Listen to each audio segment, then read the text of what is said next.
Aujourd'hui, nous verrons quelle est la chose la plus glauque que votre enfant vous ait dite. Cette vidéo vous est présentée par questions-réponses. Merci à Hamid Sam, Jennifer Leblond, Mansour Jeribi et Loïc Boursin de nous partager leur point de vue. C'est parti pour la première réponse de Hamid Sam. Cela s'est passé il y a quelques années alors que ma fille était assez jeune. Elle devait avoir 6 ou 7 ans à l'époque. C'était le soir et ma fille se préparait à aller se coucher.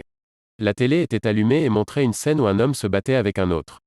Il brandissait un couteau, essayant manifestement d'intimider son adversaire. Je ne me souviens pas de ce qu'était le spectacle. Ma fille a regardé ce qui se passait à la télévision avec une expression très sérieuse sur son visage.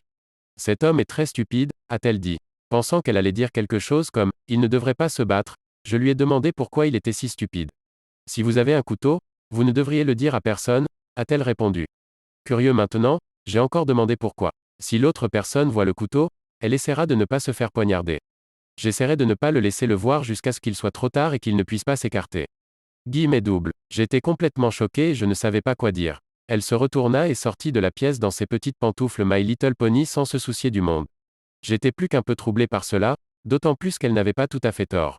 Le lendemain, je lui ai demandé pourquoi elle avait dit cela.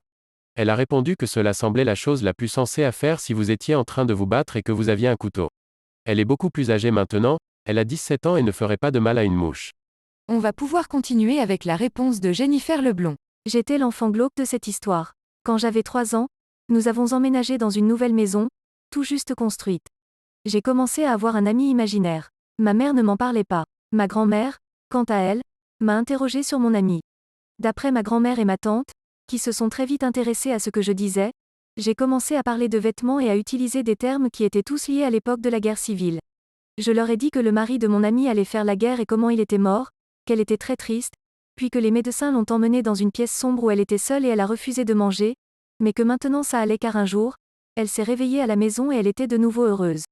Des choses qu'un enfant ne pouvait pas savoir sans regarder plusieurs heures de documentaire, et comprendre la mort et la dépression, que je n'avais pas encore compris à cet âge. J'ai aussi soudainement eu une phobie des médecins. J'ai grandi avec ma grand-mère qui était infirmière et je n'avais jamais eu peur d'eux auparavant. J'avais l'habitude d'aller travailler avec elle et de regarder des procédures médicales, car elle travaillait pour un cabinet privé et les médecins ne s'en souciaient pas pendant quelques heures.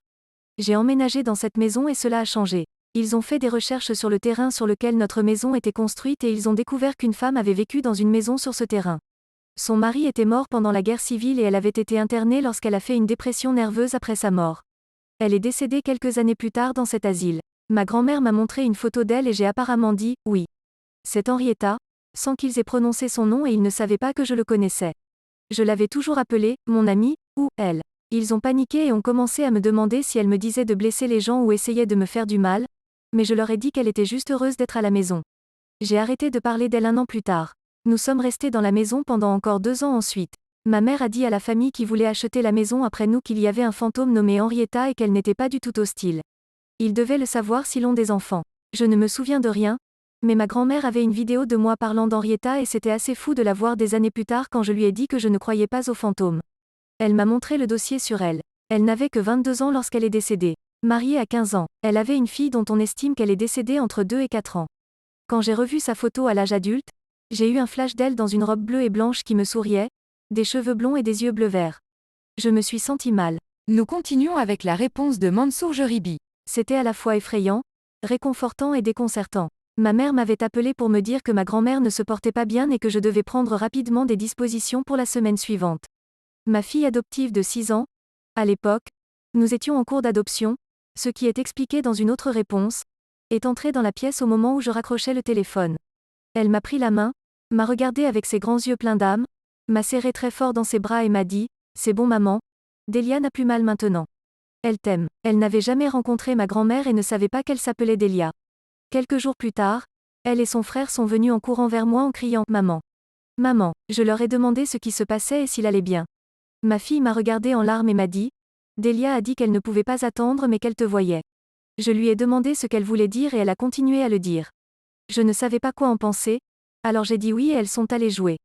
2 ou 3 heures plus tard, ma mère a appelé. Elle m'a dit que ma grand-mère était décédée environ 1 heure auparavant.